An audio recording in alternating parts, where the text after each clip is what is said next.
Welcome back to another episode of Luminosity Talks, guys. It is your host, Jose Ramirez, and without further ado, let's go ahead and just jump right into this.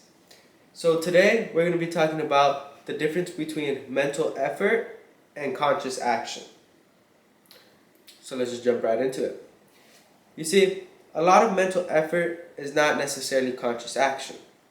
Conscious action is understanding why we do something, not the amount of something we do. For this reason, we can build a seemingly great thing nearly completely unconscious, or with very little conscious action taking place. Conscious action does not necessarily require mental effort in the traditional sense. We tend to think of conscious action as the amount of grunt we put into something, the amount of effort. Although this does not matter if we are relatively unaware of why we are doing something, and so what it is we are really doing. Of course, movement still occurs from unconscious action, for it does not mean it is not using the conscious centers of your mind. Quite the opposite. In unconscious action, we exert much of our conscious awareness in doing something, unaware of why we do it.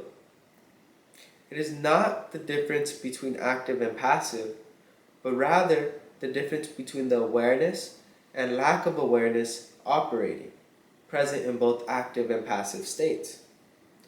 For this reason, you could build a multi-million-dollar business or scroll on TikTok with relatively the same level of consciousness being exercised in terms of the level of awareness you possess over why it is you are doing that thing.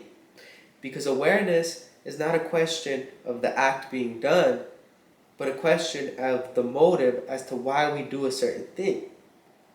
What you are really doing is not so much about what you are doing, but why you are doing it. What you are really doing is dependent on your awareness over why you have chosen to do that thing, your motive. This is why understanding why you do something can be exponentially more important than what you do and how much of it you do. Because your awareness is determining the initial starting point. That is the field in which your awareness encompasses, not the actual point. Of course, there's the other fundamental difference here.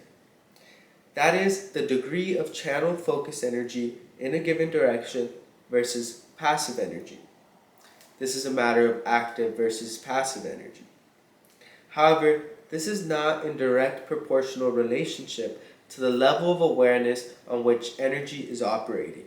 Rather, this is more so a matter of changing the relative point on the same level of awareness on which it operates, or building on a field corresponding to that awareness, level of awareness. The difference between conscious action and the amount of mental effort is the difference between the field of awareness on which energy is operating in contrast with the amount of energy operating. Regardless of your level of awareness, conscious action is likely still occurring in terms of mental exertion of the conscious centers of your mind. Although even still, this is not necessarily conscious action if we remain unaware of what it is we are really doing. What do we really want? This is the difference between conscious action and simply exerting effort from what is conscious to us.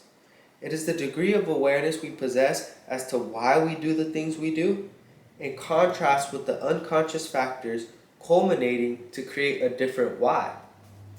Everything from our intentions to our motives, to the reasons we possess those motives to begin with, such as our wounds and underlying beliefs about the varying circumstances. How and what we do in terms of grunt or effort generally moves us from left to right, while understanding why we do that thing can liberate us to choose from up or down, because once we understand why we do something, we may want to change what we do and how we do it. The two, effort and awareness, when harmonized, create conscious action. Now, to really capture the essence and point of this video, I wrote a poem that just really, I feel, sums it up well.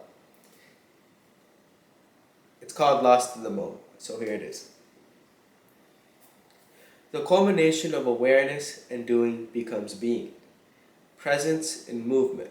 Stillness in movement. aware of the underlying stillness in the midst of the opposite, in the noise of creation, while actively participating in that creation, while still connected to its stillness.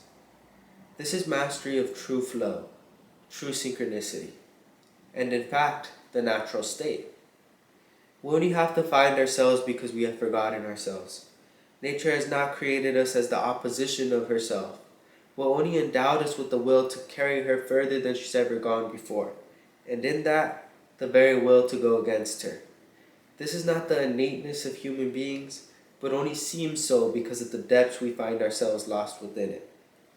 Rather, true human nature is none other than that of nature. I have work to do, or should I say nothing to do and only to remember. How silly. How could I have forgotten once more, in the midst of the moment, that which I am? I say I was lost in the moment, but quite the opposite is so. I seem to have missed the moment in which I found myself lost. For if I had been in it, how could I find myself lost within it? It seems as if only I was lost, in which I missed the moment, in which in turn I found myself lost in the moment. Oh, being,